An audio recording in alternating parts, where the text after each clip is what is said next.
Hello and welcome back to the 2018 Mars Dota 2 League. My name is NomadCasts and I'm here with the second installment of Mad Kings vs Infamous in this winners bracket match.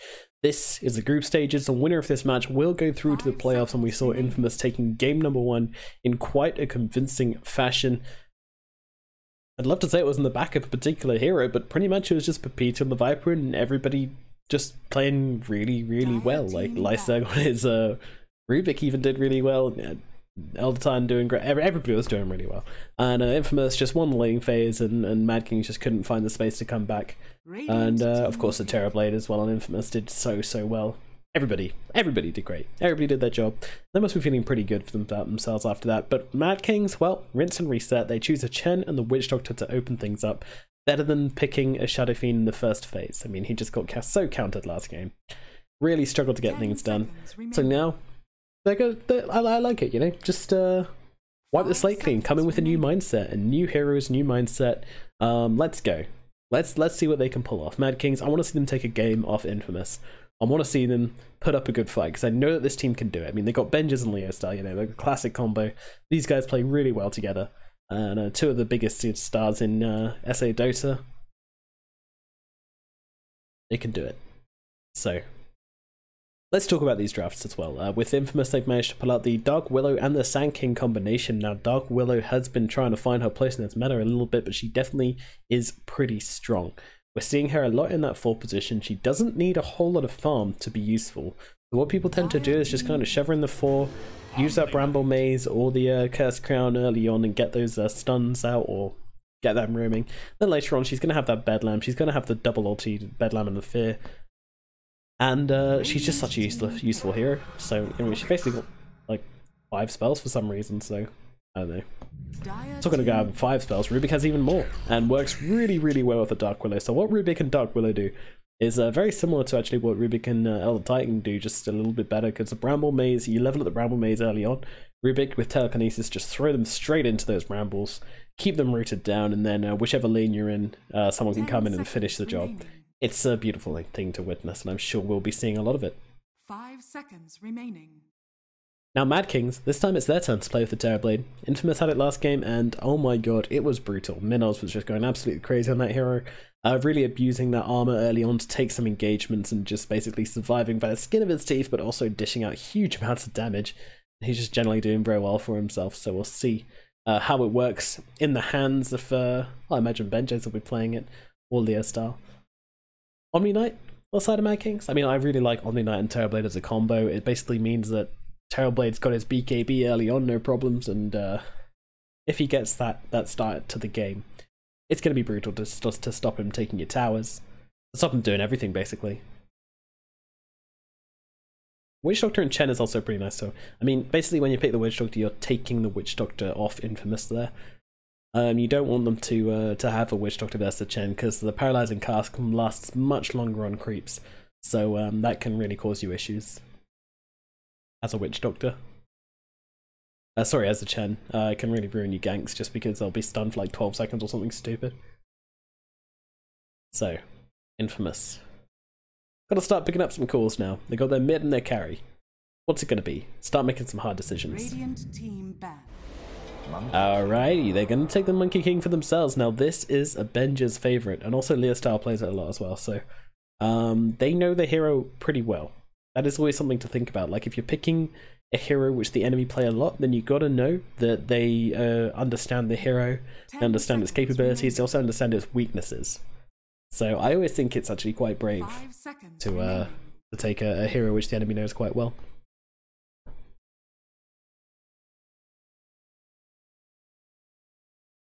Dire team ban. Sensible ban from Mad Kings, getting rid of that Death Prophet, because push is something which Infamous are really lacking right now, and they would have really liked that Death Prophet for themselves, but unfortunately it gets taken away. So what can they get? Because you always need to be thinking about this as a captain, like, you need something which takes down towers. You can't have a draft without a tower killer. Because if you don't, then you win a team fight, you just don't get any objective from it. You lose your momentum very quickly in this patch. That's just the meta. So they'll need something. Their options are open. They could always put the Monkey King mid, but we don't know who's going to be mid from Mad Kings yet, so I think it's Mad Kings who have the first pick, so that is going to work in Infamous's favor.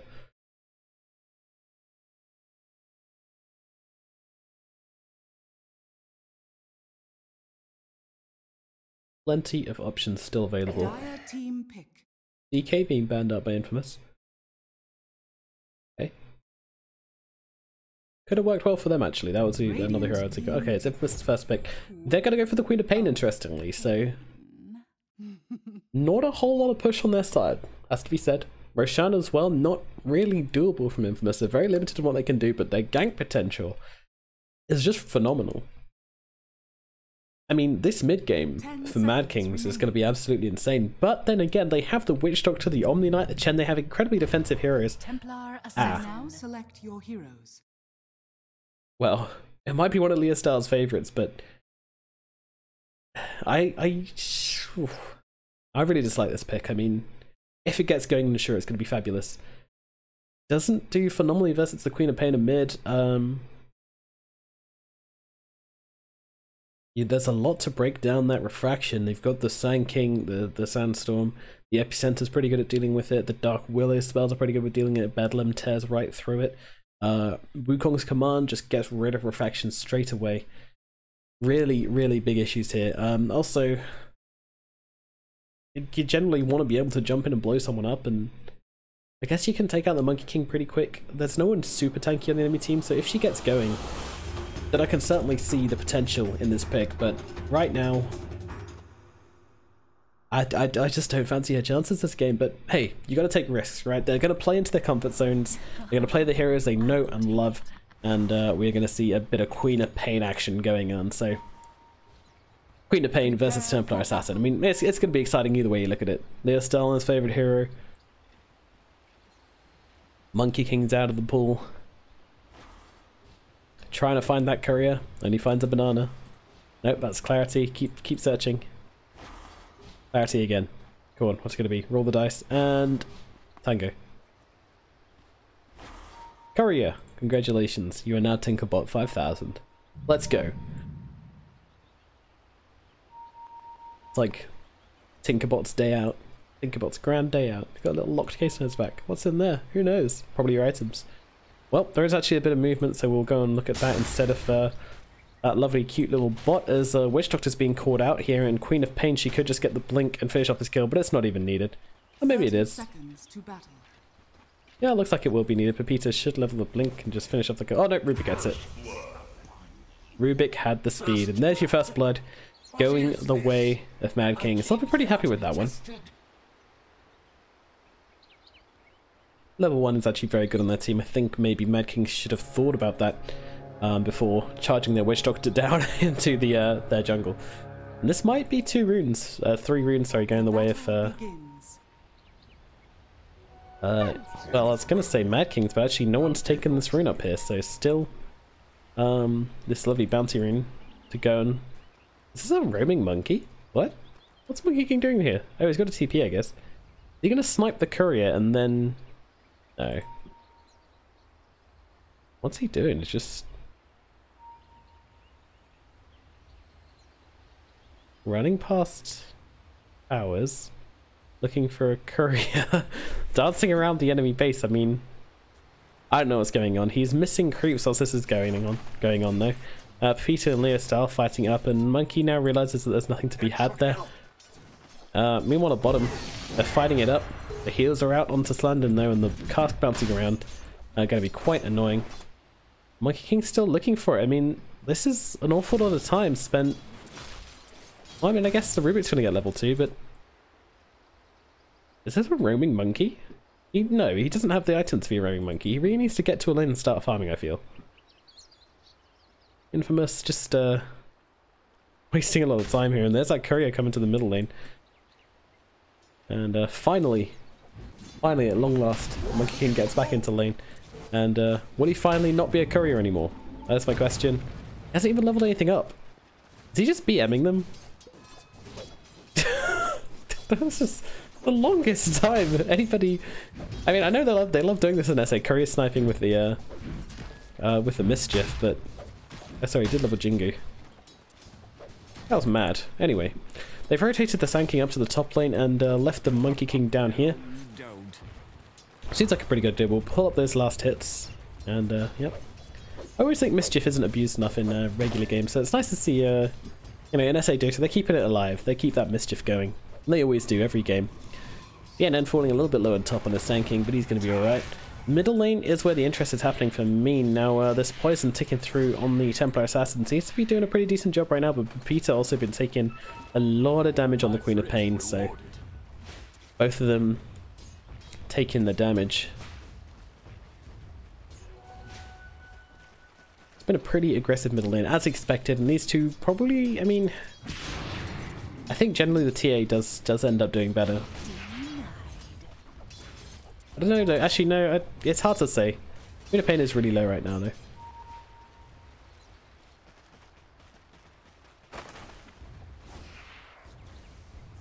So, Monkey King, he's gone for that Boundless Strike level. Interesting he didn't go for the Tree Dance, but understandable as well. You generally want to be able to nuke down that Omni Knight before he can get that heal off, and up in the top lane we do actually have a kill onto Slandin, and Chen is actually getting really low here, 30 health. He does get taken out, BNN with a double kill, and now he's got the Sandstorm as well, no sight for that. And Benjers, that's nothing he can do but watch in his big scary demon form.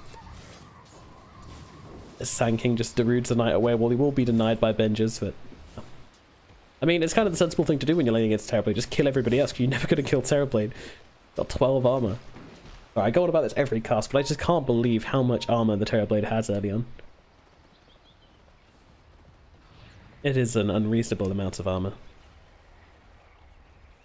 I mean, just to like put it into figures, I mean that's what is it? Physical resist 38% just off the bat. Level 4. Why not? Anyway, I'm over it. Stop going on about it. I promise. I'll probably get back to it later though. Templar Assassin in the middle lane. She's got loads of regen with her actually. Pop the Salve, pop the Clarity. I mean, if she senses something else, she could just jump forwards here, but I mean, that'd be some crazy next level predictions. Double damage is top, but neither mid laner has a bottle, as usual. Bottles have gone out of fashion again. Bottles are very kind of with the tides item. People are very one-sided. Oh, Sand King could be in trouble here. Bramble Maze is actually going to save him. And yeah, last tick of Malediction, not quite going to tick him off, even with the penance on him. This creep's awfully annoying.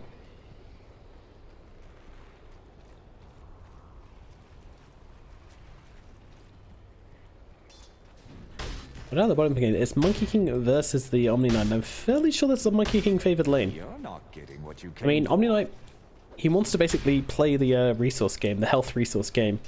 You know, treating health like something which isn't expendable to Omni Knight, but is expendable to other is the name of the game. But unfortunately, Minos can just get those Jingu strikes off and then heal himself right back up again. So really forces the Omni Knight to stay back and not be able to bully the enemy laner, which is like what he usually likes to do. And we do see him on 11 CS versus the, yeah, Minos is 27, so really coming into play here. But the supports were here earlier.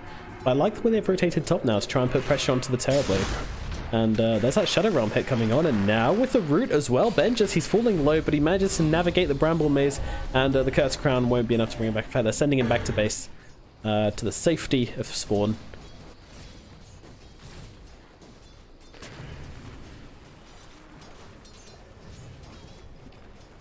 Just this constant harass battle. I mean, these creeps are super annoying for Matthew to deal with. Oops, stun is out, but the Shadow Realm, he does get it off in time. And we'll throw out that Shadow Realm hit onto KZE as well. BNN, gotta be careful. And just pop the Metamorphosis going on to Matthew here. No more Shadow Realm available. He did just use it and out of mana for anything else. Now BNN actually goes for the block, which seems very brave to me, and even jumps forward onto KZE, thinking of trying to get this kill here. They do have the sight for him, and now the Malediction is out onto BNN, and he is surely going to drop here. Yes, he will. And KZE doesn't go down either, so not an even trade at all.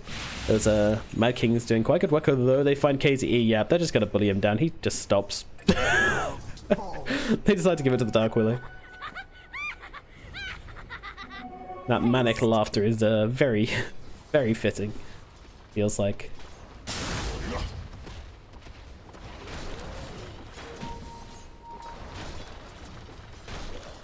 Well, this is just a wealth of creeps for BNN right now, just farming them up. Shadow Realm. It's a lot of damage onto KZE. Once again, he just came back to lane. He is immediately going to die. He just stops again. Just, oh well, I'm dead. Get it over with. Just go and do something else. Play Tetris whilst I'm dying. Fun fact, I'm an incredible Tetris player. Yeah, anybody once wanted to know that. Just always been really good at it for some reason. Bet everybody's super enthralled to have that information about me. So Dark Willow, I mean, I love seeing Dark Willow played actually. I hate her in pubs and stuff, but in pro games I just find it super interesting to watch her mechanics and such. And they can make such good use of Terrorize. I mean, like, you know, in pub games you see Terrorize and it's just like, eh. It's okay, I guess. It's sometimes good at help you retreat.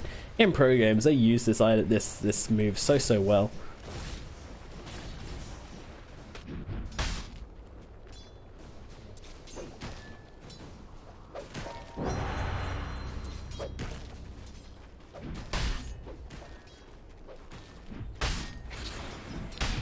Well, Minos is in the trees. Just gonna jump straight down here.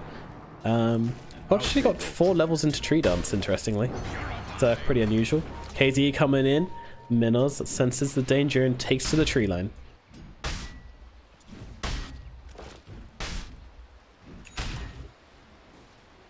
Worthy tribute.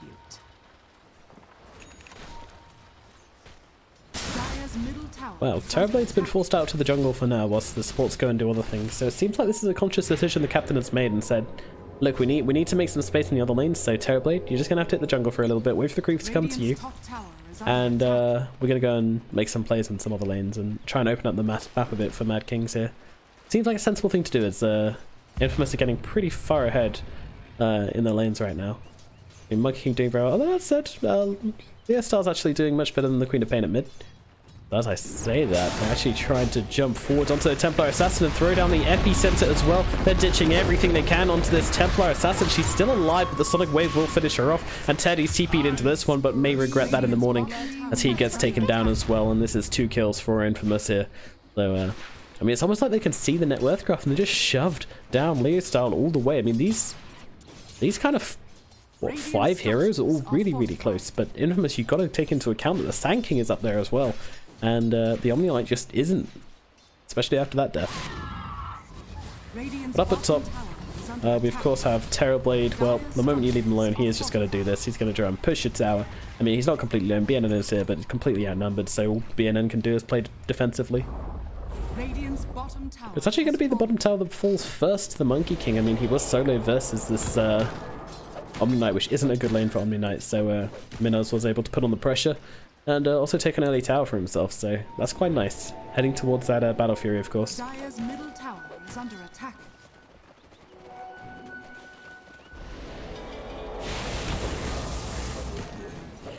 Lovely bit of farm here, just taking this stack he just made for himself. And helping him get towards that Demon Edge. It's interesting the shift in the way people play Monkey King over the years. So he started out where everybody just believed that Echo Saber was far and away the best item, and you can totally see why. Like with Jingu, able to get those 2 hits off straight away, very useful in making him that ganking hero. However, people learned pretty quickly that you can kind of just pick heroes which can get away from you. He's not that fast. I mean, he's got smoke on right now, so you can't see his base movement speed, but his base movement speed isn't fantastic. But his range is, so... Oh, he actually goes for the Perseverance over the damage. That's fine. And then we actually saw some, like, a time where Diffusal was super popular on him. Just to slow people down and get those hits off, and now people are going back towards the Battle Fury, so... choosing to get that farming item, help him get a bunch of items up, and he is really kind of strong once he gets a bunch of farming items.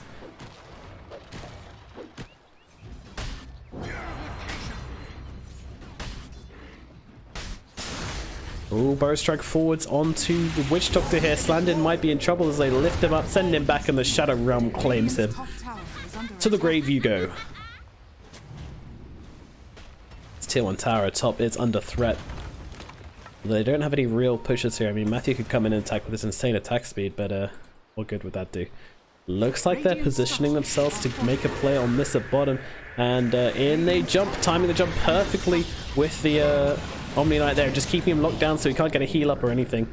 And that is... Jingo's triggered on Monkey King, but I mean, it didn't really make a difference to the gank. Very well executed there, just stopping the Omni Knight from getting his heal or repel off. He did actually try and test a faith in, but they did kill him in just about in time. Very Holy Persuasion.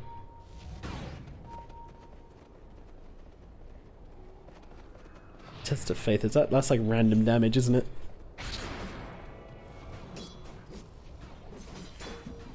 Dire's middle tower is under attack.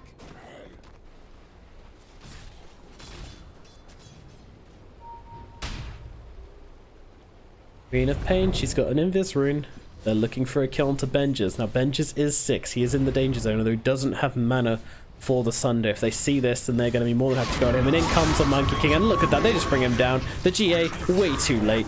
Ted, now on his own, although the paralyzing cask is bouncing around, doing a fair amount of work. He will throw down the Death Ward onto Pepita here. Pepita is low. The Malediction is going to do a lot of damage to her. But let's find out. Oh, they've actually got the 2 kills, and I think Pepita does survive this as long as she stays near Rubik. Yeah, she's fine. Oh, in fact, Rubik is not leveled, not Saz, not null field. Interesting. Okay, so not choosing to go for the null field basically means that you've got like longer telekinesis time. I know, I mean, I feel like the 0.25 seconds on stun is not really worth the value points in null field, but there you go. Oh, he's found Death Ward, and he will use it. The damage coming through and does find them that kill. Although, oh wait, no, it doesn't find them the kill actually. It finds a death for their own sanking there, as Leo style blasts down that damage. Radiant's top tower has fallen. Man, this Desolator on TA, this is pretty big. See, this is what I'm talking about. Like, we had a game earlier today where you had a Terrorblade on your team who wasn't doing very well, and the mid laner went for Midas. It was actually an Abaddon in mid. And what basically happened was that they just got ran over because they had no items to actually stop to be able to fight them. And they just lost. That was versus Infamous earlier on. Now we see the mid laner who had a decent start to the game going for the Desolator, which is a much better item to go for, and if you can get the blink quickly as well, that is going to allow them to fight. And there are a lot of vulnerable targets. You know, you jump on the Monkey King and, you know, he's got a battle fury. That doesn't give you any health. HP regen, sure, but no actual health or effective HP, so... Oh, kill it mid. Actually find Pepita. Tries to blink away, but I'm guessing he just got completely annihilated by the Desolator. That's pretty good. All the while, the Monkey King is farming. And yeah, he's looking for a Sanjin Yasha, so going for those stats. Really important on a Monkey King to have stats. Those stats give you the ability to stay in the fight. They give you the ability to tank up and actually like attack people. Movement speed from the Sanjin Yasha is also really nice for him to be able to run around the fight. Get to the targets he wants to kill, so...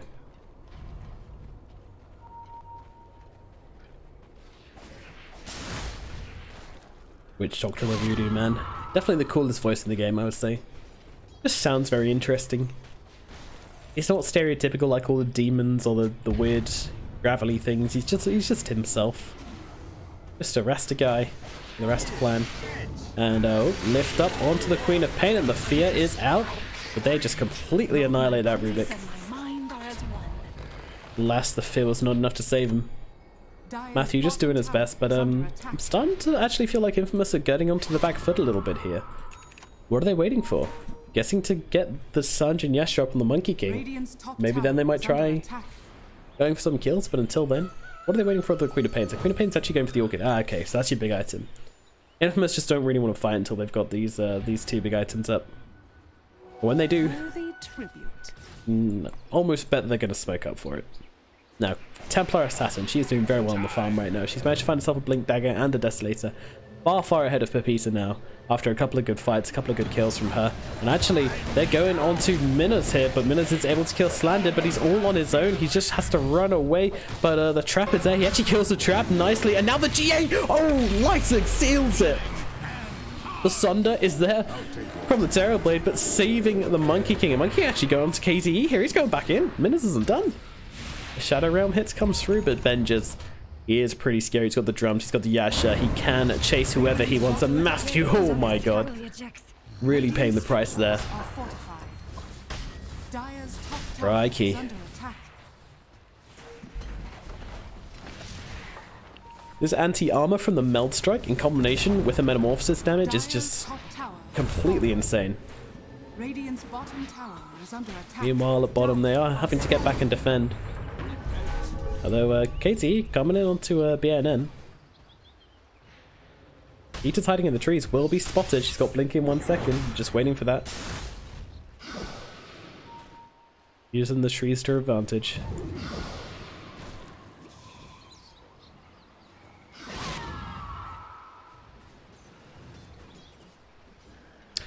Let's have a look at some items. So we've seen all the popular ones. Sanjayasha nearly up in that Monkey King. What are our fours doing? We got Sand King, he's got drums for himself and an urn, so he's doing pretty well. Over on the side of Mad Kings, well, Omni Knight is, so he's actually the 3, but he's going for the Aether Lens, which he has just about got. And Chen, he's got the medallion as well, so that should help him do Roshan, which is something which both teams are really lacking in this game. Although, actually, no, they're not. Mad Kings have great Roshan with the TA Desolator. And with the medallion on top of that, that's definitely an option for them. Monkey King needs to be careful here, but they can't see him up in the tree, even with a trap.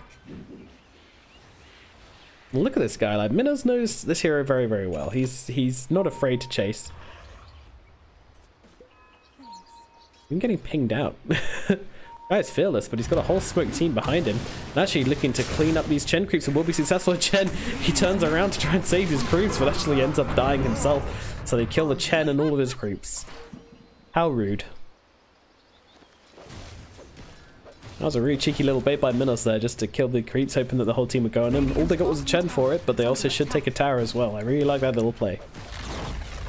I mean, what would you do if someone came into your house and started just beating on your dog? You wouldn't be too happy. You'd try and help the guy out, and that's exactly what the Chen was feeling right there, you know? He was like, stop kicking my pets, man.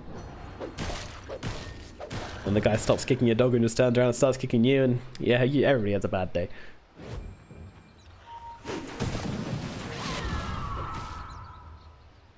So, into the middle lane we go, and as I said, once we have the Sanjay, Yasha, and Orchid up, we're going to see action, and that's exactly what we're seeing.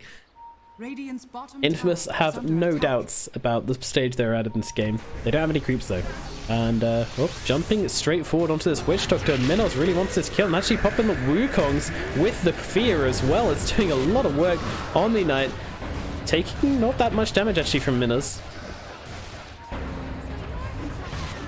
Benja's got to be careful here, and actually with the silence it is available, but oh, the repel, it wasn't enough. He didn't get the Sunder off in time.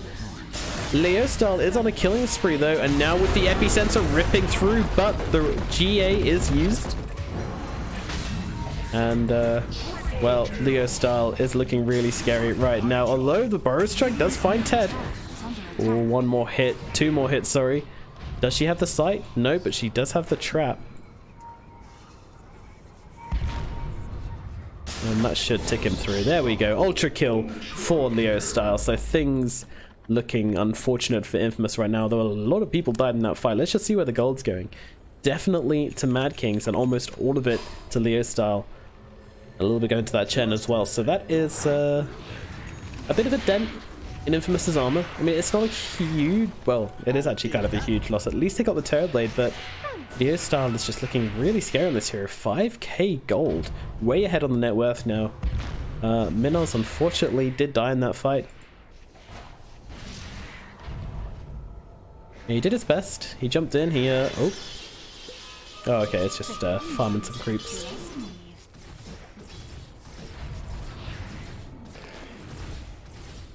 Leostyle might find the Dark Willow farming here. Nope, it's nighttime, so she didn't see. That's lucky. Terrorblade just looking for the farm. Meanwhile, Mena's just farming in the enemy jungle. Who cares? Going for the butterfly next, actually.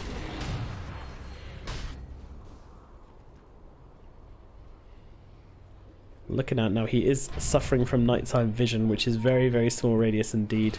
It does have to be careful. And the TA is very close by indeed. In fact, the whole enemy team is pretty close by. Now he will see her.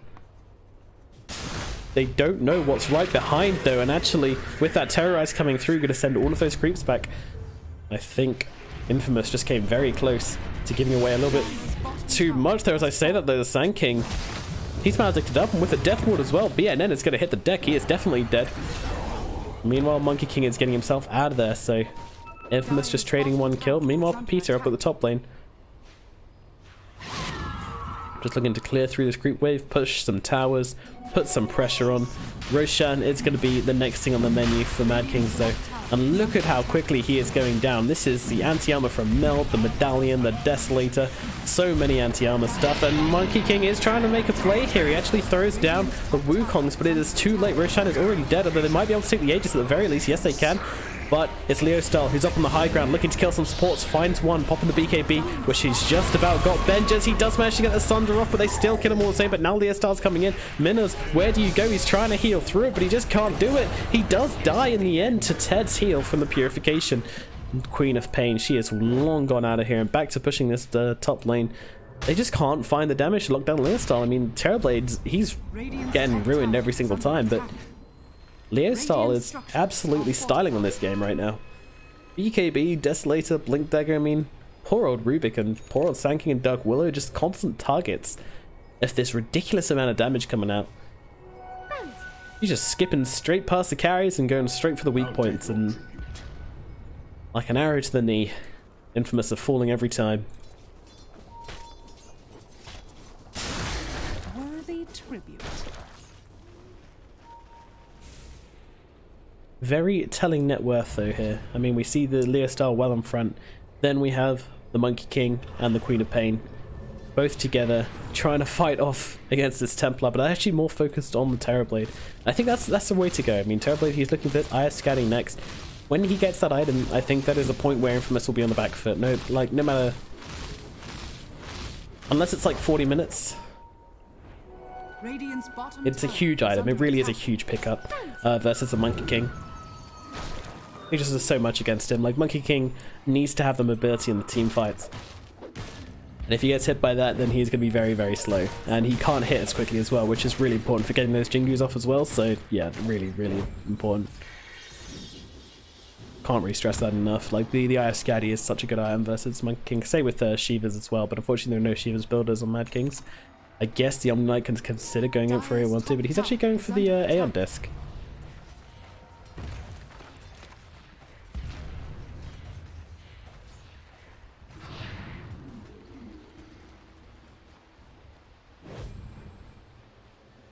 Well, Infamous, they hold a very shallow lead right now, but you see, this is all Leo Style. All this net worth coming back for Mad Kings is all on Leo Style. And as I said, Infamous, they have a very aggressive lineup. They basically, their entire game plan is to fight you at this stage in the game. And the fact they've been stopped from doing that, the fact that there is a, well, there was an Aegis going to the enemy team, that is something they really wanted. So, unfortunately, their Aegis is pretty bad all around. So. And these talents from the Omni Knight, actually very dangerous for Infamous. The 90 gold per minute and the 35% XP gain basically just means the longer this game goes on, the more value Omni Knight is going to get out of these, and the further ahead he'll just naturally get. But Peter, not scared, just throwing it out, and the Queen of Pain, the Sonic Wave is going to be down. Avengers does find the Sunder, so he is going to be kept alive, and actually they can't really bring down anybody. Look at all of these heals coming out, so many heals to keep everybody alive. And now we have a TP in from Benjes. Queen of Pain stunned up. Leo Style blinking in. Can't find a target just yet. Although it might be Lifestyle going down just to the Terrorblade. Yep, he finds it. Oh, he actually went for the Hyperstone. Interesting. Very, very interesting. No. Oh, because he saw the butterfly. Right, he saw the butterfly coming out from Monkey King, and he just did accordingly. Right. I can get that as well, like, that's also pretty good, but they're going to trade a tier 2 for a tier 2, as Peter is able to do that. They can't trade a tier 3 though. I mean, Metamorphosis is available, like, Mad King's going to push this way faster than Camp's actually doing so much damage here. Although in comes Slandon, able to stun, but not long enough. Blink away. Maybe the Dark Willow is going to be the sacrificial. No, Blink. Radiant's top tower is under attack. Now the Bramble Mate's also going to catch out the Templar Assassin. Meanwhile in mid, doesn't look like anybody's going to fall in the end. I mean, Repellent's out onto the TA just cause. So she goes for the -4 meld armor reduction. I mean, there's not a whole lot you want to dispel this game. It doesn't dispel, you can't dispel Jingu. You can dispel Caustic Finale and the damage from Fade Bolt, but who cares about that stuff? I don't think you can dispel the root either. You can't dispel roots, no, so... yeah, not really valuable to go for that talent. Has to be said.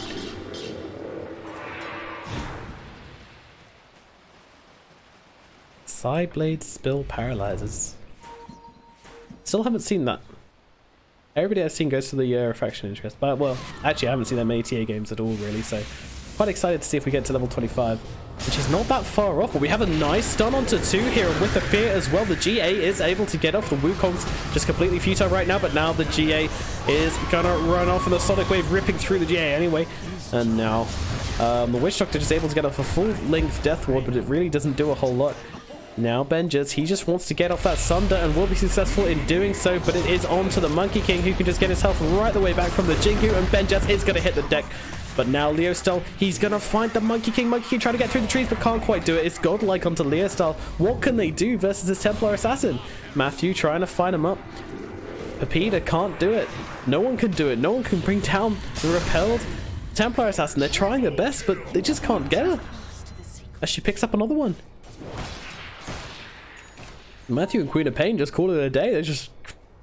fuck it, can't do anything. Gotta get back to base, heal up. Maybe, I mean, at least she can't push, right? Deary me though, Leostar's really getting carried away with this game. 21k net worth. She is taking me on. I'm definitely going to be checking out that that Templar Assassin net worth graph at the end of the game, because that's going to be very interesting.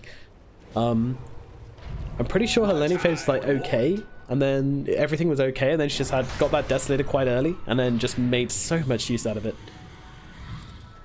Deary me. Well, I mean, Queen of Pain has just not been able to... ooh, the evasion on the on the trap. Oh, she's got the plus 200 tap damage, so she can just kill creep waves.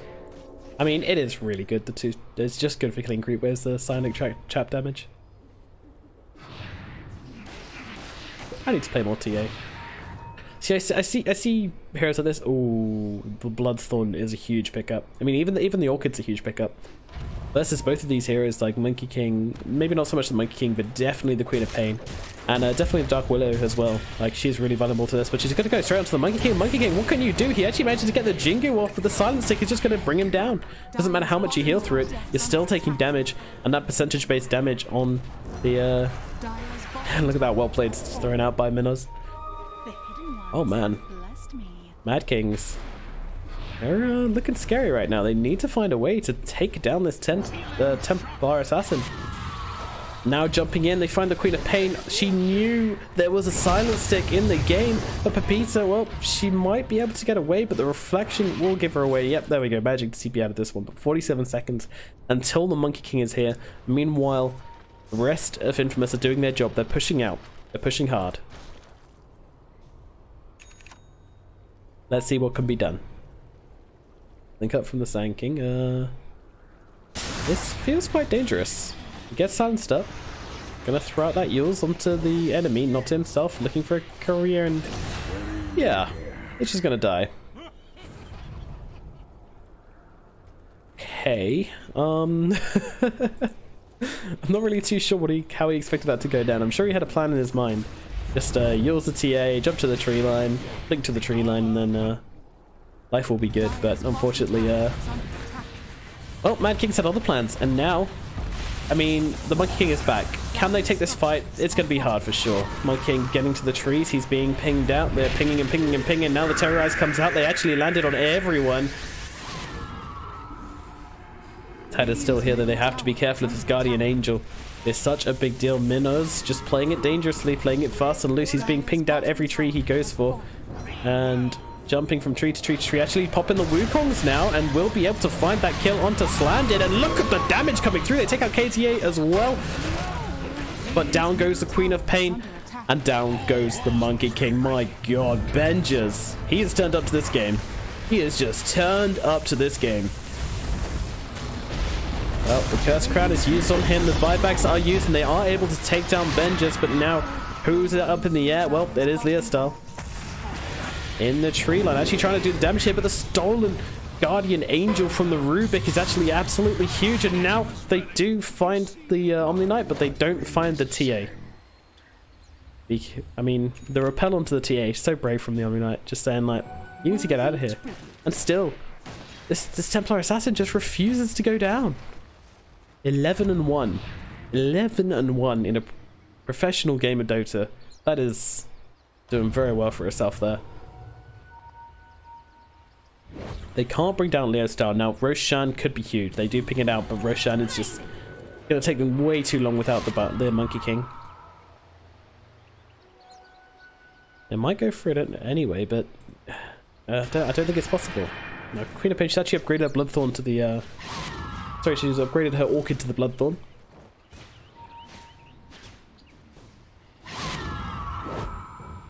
Yeah, they're gonna make a try for Roshan, but they'll soon find that the damage just really isn't there. Monkey King is coming in though. Alright, here we go. Jumping through the trees, Minos is here available, and there is not going to be a response from Mad King, so this is pretty big from Infamous actually. This is really big from Infamous. I feel like Mad King should really be defending this. They got everybody up, they got their ultimates, but I guess they don't want to fight without GA. I mean, it's these Wukong's commands have been pretty insane actually from the Monkey King, and with the amount of stats he's got, like, they do an insane amount of damage. But yeah, they're just not going to fight without Guardian's Angel then.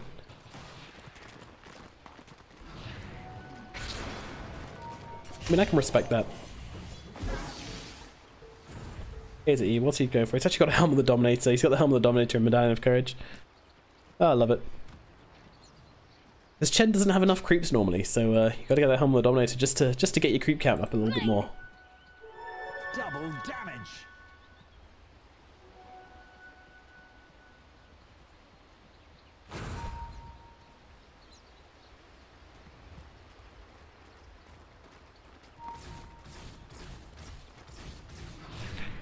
Alrighty, it's a smoke up from Infamous. Jumping to the tree line, they got a double damage. This could be huge. Can they take out Benjers? The repel is there, so the Epicenter is going to do nothing. The Sonic Wave, it does a bit, but he did manage to get that Sunder off. Well, Witch Doctor is going to go down, but Sand King hits the deck as well, and oof, Leostyle just doing absolute work on the backlines. Kills the Witch Doctor. Sorry, kills the Rubik.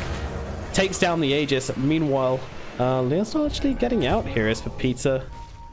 Hanging around. Meanwhile, the Monkey King is able to take out KZE, but now jumping back in onto the Queen of Pain. Now the Bloodthorn is back. Now Queen of Pain is feeling more confident.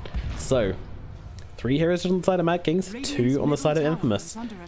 But that all-important Omni Knight is still alive.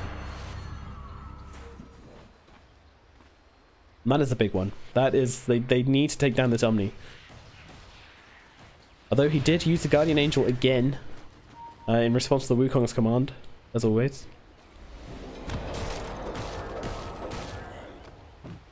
Thankfully, the Wukong's command's cooldown is a little bit shorter than Guardian's Angel, so they do have a small window of opportunity every time after a fight where Guardian's Angel will be down and Wukong's will be up. Meanwhile, the Terrorblade will be back shortly, and we're going to be back to 5-on-5. I mean, looking at these buyback statuses, I actually don't have it on the Monkey King. He's choosing to buy items. I'm not sure what he's looking for next.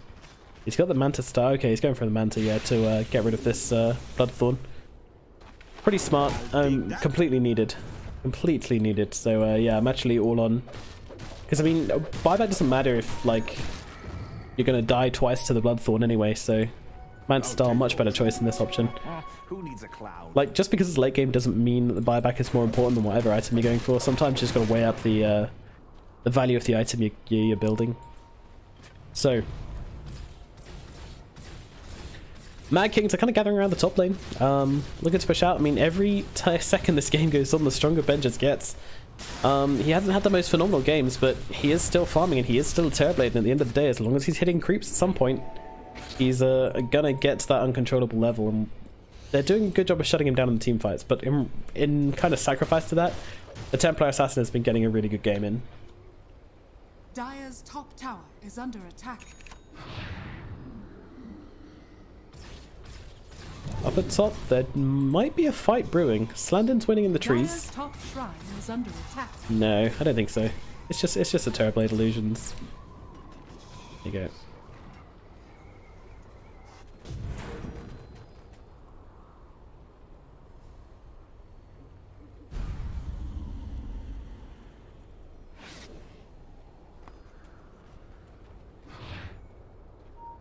So what are we waiting for here? Well, I mean, Roshan, he's not up for a while. I guess Infamous want Roshan before they push in, but he's not, like, that's not going to go uncontested. Like, Mad Kings for sure won't let Rosh go without a fight this time. Not this time. It caused them quite a lot of trouble last time, so... Monkey King, he's going to go for the Lincoln Sphere next, so really not enjoying these silences. I like the way he was going for, what was he going for with that chainmail?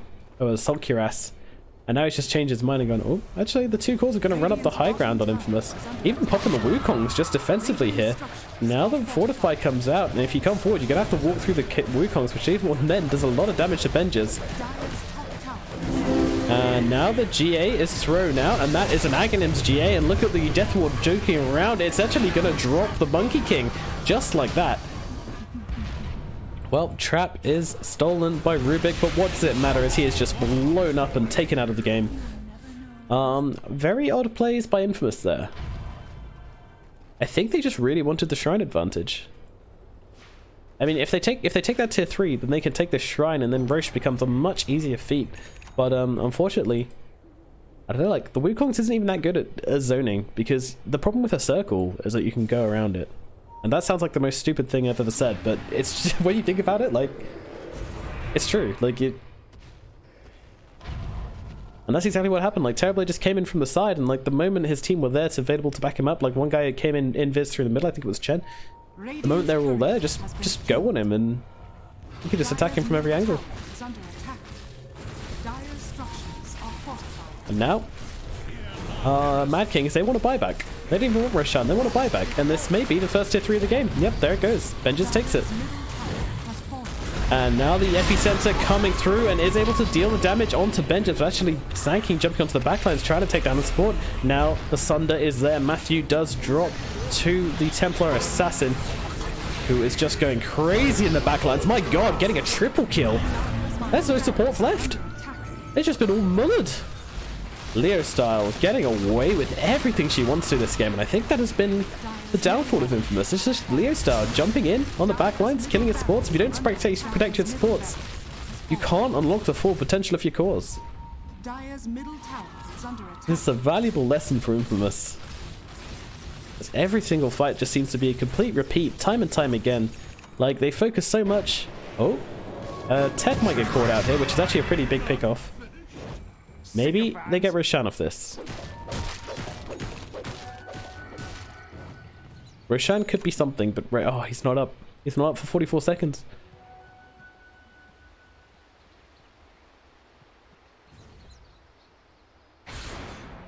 Oh, KZ will grab himself a creep or two. Rebuild his army after he got slaughtered once again, but he's a Chen. At this stage in the game versus a Monkey King, I mean, I don't think your creeps are going to survive for a particularly long time anyway. If they get a stun off in that self, it's probably pretty lucky. And Pepita, I mean, bit of pain. Like, what's her? She's had a fair amount of kills. She only died twice, so she's having an okay game. That's the thing. Like, the Monkey King and the TA are having an okay game. The Templar Assassin is having an absolutely amazing game. Templar Assassin is going absolutely crazy here. She's got herself a BKB now. Well, she's had the BKB for ages, sorry, so I'm down to 5 seconds in fact. But, I mean, once she got that BKB, it was really like the go time for Leo style. And every single fight, like I say, she just jumps in the backlines and does whatever she wants. And meanwhile, the Monkey King is just trying to get that Wukong's off and do the exact same thing to the Mad King's backlines with slightly less degree of success. He just doesn't have the same ability to blow someone up instantly. And Queen of Pain, I mean, she's just been focusing down this Terrorblade every single fight. It is important that they do that, and they have done an excellent job at keeping the Terrorblade down. I mean, Benjes, he's just felt like he's been putting his head into a brick wall every single time. BKB is out from Templar. Sand King up in the trees actually yields himself. Burrow strikes away and does find himself some safety. Although Slandon's not giving up this easily. But luckily Sand King's found himself like a little... Oh, he's actually cooking up the epicenter. He's actually going to jump in here. Actually goes on the backline, trying to take down, of course, Benjes, and they do take him out. This is Benjes down for 76 seconds. He does have the buyback available. Meanwhile, Monkey King in the middle of it all. Now, my question is, where is the Templar Assassin? Well, she is coming in the backlines. Who can she find? She is finding the Queen of Pain. The Queen of Pain is silenced up. She's nullified as well. She just can't find a way back into this fight, but actually, they find Leo style. Monkey King manages to take her down, and now Slandon dies as well. This is a fight which Infamous has been waiting for their entire game. Finally, they do what they want to do. They take down the Terrorblade. They take down the Templar Assassin. This is so big. Now, Roshan will respawn in 5 seconds. Oh, must just miss it. And they don't have the traps. They don't see. That's pretty painful. Rubik, no, go back. Go back. Lyserg, just check it again. Check it again. Check it again, Lyserg. All right, I'll see it this time. Whew, thank God. That could have been painful. I mean, no matter, hashtag caster bias, but no matter what side you're on, like that really sucks if you just walk past Roshan, check it, and then 1 second later it spawns, so. Infamous. Well, the TA is back. Let's throw it over to buybacks, actually. So yeah, she did buy back in that fight. Questionable buyback has to be said, and won't be able to contest this Roshan, I don't think, although she might go for something crazy. They've actually Lotus Orb her up. No, she knows she doesn't have buyback. That would be crazy. Although coming forwards here, this could be absolutely massive. They find KZE if they can find Templar Assassin, but no, they cannot. They don't have the BKB penetrating stun to stop her TPing. Slandon, though, he is going to go down, though he's going to be annoying about it. And that is a refresher orb on Minos. I did not spot that pickup, but that's actually insane. They really value this Wukong's. Who picked up the shard then? Oops, sorry, I'm looking at the wrong team. I'm guessing it was... Oh, it was Queen of Pain, of course. Yeah, double Sonic Wave. Obviously.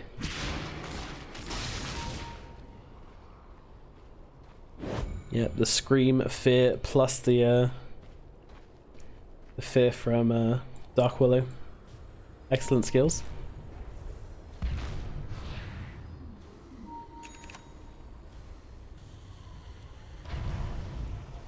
Well, could this be the final push for Infamous? It's pretty amazing how I managed to turn this one around, and I just want to look quickly at this. My god, what is this net worth graph? This is a roller coaster, but oh my god, Minos just manages to purge it all off with the Manta style. Tried to get the Wukong's off, but actually died. Moves the cheese to his inventory, so he has it when he comes back alive, but they've taken the tier 3, and now he's going to use that zoning Wukong's once again. GA is popped. The Aghanim's GA, just going to protect the buildings for a while. Oh, did he get it? Rubik got it. Rubik got the Aghanim's grab. Yeah, this is really big. He couldn't give that away. Oh no. So, Terrorblade holding back on the Metamorphosis. In goes Leo Star trying to blow the Queen of Pain, but actually getting sent back. I love that play. But unfortunately, it's not enough to save their barracks. And look at this with the Lotus Orb from the Sand King, just trying to purge off those debuffs. Actually, it's not from the Sand King. Who is it? Who's got the Lotus? Dark Willow has a Lotus Orb. Okay. Matthew. That's an unusual item to see on that hero.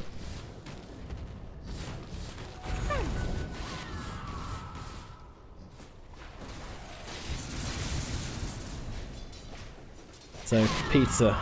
She's still holding on to that refresher shard. They finally managed to return a barracks after having 2 barracks taken down themselves. It's been a long climb back up, but they've managed to take one back. We're heading towards the 15-minute mark, and it doesn't feel like this game's up. Arrow Strike swapping places. Now the Return Lotus and the Crimson Guard even popped. Very scared here. Templar? Oh. What the hell? Yes, Leo Style will take it. BKB'd for no reason and TP'd to a dead creep, you know. Just Leo Style things. It's just how he rolls, you know. He'll take it. Oh. Oh my god, we have it. Minas has the Divine Rapier and Refresher Orb with his Wukongs. I'm pretty sure they don't get the bonus damage, but still, it's fancy. And we love fancy. Look at this guy. Most people, when they have a Refresher Orb, they try and stay far back. Sorry, when they have the Divine Rapier, they try and stay far back. You know, they're like, oh yeah, I don't want to go do anything crazy and lose my Refresher Orb, but not Minas. He's just like, hey, let's go. They might not check my inventory. I can just go and take barracks before they even realize I have this rapier. And look at this guy. He's just going. He's just absolutely going at it. And he takes another lane of racks almost completely for free. Now let's see if they can respond to this. But again, the send back on the TA. They are so scared. And he's got this cheese available. I mean, do they have the lockdown to stop him using cheese? The answer, I'm pretty certain, is no. A nullifier could do the work, but I mean, they have the Lotus Orb, and once again, the Refresher Orb, and then just exact same thing again. What did I say about circles before? I'm completely wrong. Benja's actually trying to come in for this one, and now the GA is popped. Can Rubik get it back? Well, actually, they kill the Rubik in the backlines. Leo Style doing what he does best, and taking down the heroes of the backlines. Mouse dropping very, very low. Minas needs to get away. He's got this precious cargo, but his own illusion actually misses on him. Now back to the main fight as a Sonic Wave is ripping through. Pepita doing crazy work with a double Sonic Wave, but as actually go down, now buys back, looking to get back into this fight. Now the Academ's Bow Strike away from BNN, but they are chasing him. He has the Blink Dagger. Meanwhile, the Shadow Realm does look like it's going to be a safe disengage from the rest of the heroes of Infamous, but they did lose both of their cores, but they did take a tier 3. The final set of barracks are exposed. They still have a tier 2 on their set of barracks, so they are not going to go down anytime soon. Well, I'm sure they're going to win and wait for buybacks now. And keeping in mind, Leo Style didn't have any buybacks for this fight. That is why Mad Kings was playing so defensively. Well, very tense.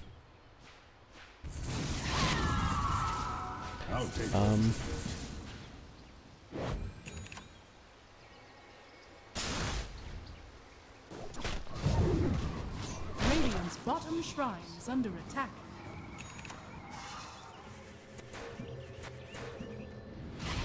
BNN TP's up to top.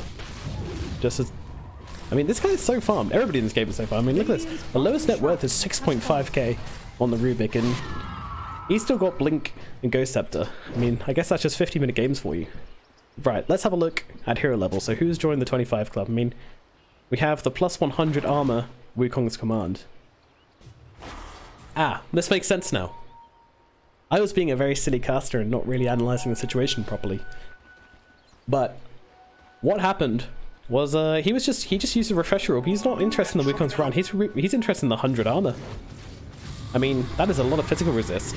So he's just jumping up onto the high ground, using that. That's so interesting. He's just using the armor to be able to take towers, and the Terrorblade and the TA can't penetrate that. Like, it's too much armor, and they don't have the magic damage to nuke him down. So really, really smart. I mean, all of their damage is physical. The Witch Doctor Death Ward is physical, so this Refresher Orb is, wow, okay, that's next level. That's really impressed me. Obviously the Scream we've talked about before. Oh, Leo Style jumping onto the Rubik here, but he does use the Ghost Scepter, which will keep him alive. And actually BNN looking to go on to Leo Style here, but he's got the repel on him, so that will be hard.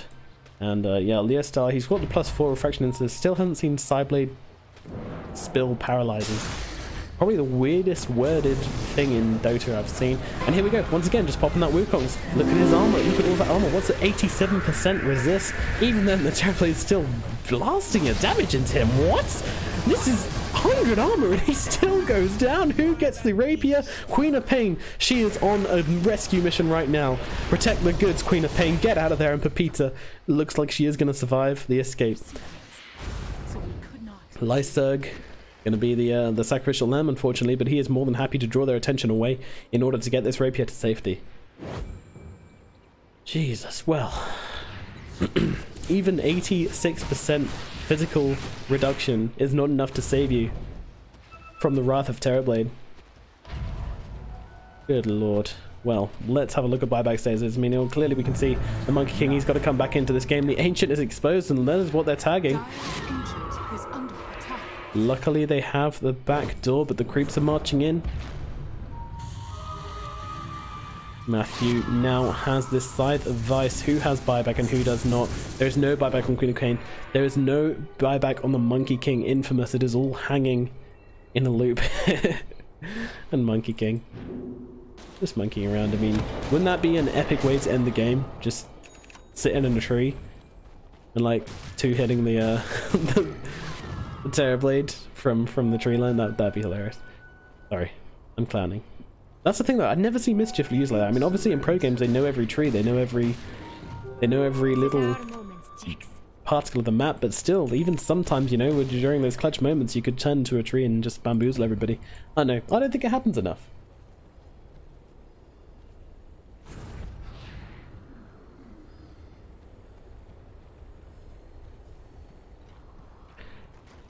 So, the only core with a buyback right now is Leo style.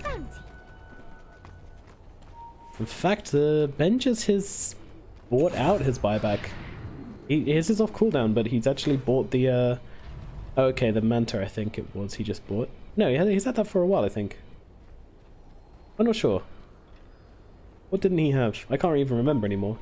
He had something in his stash for a while as well, I don't know. It's a very confusing game. There's a lot of items on a lot of heroes. I'm sorry for forgetting what the Terrorblade had. Maybe it was a butterfly, actually. That could make sense. Yeah, I think it was a butterfly, so his damage is even more so now. But, yeah. Smoke up.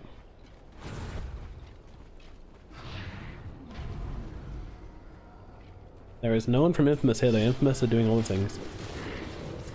Primarily waiting for their buybacks.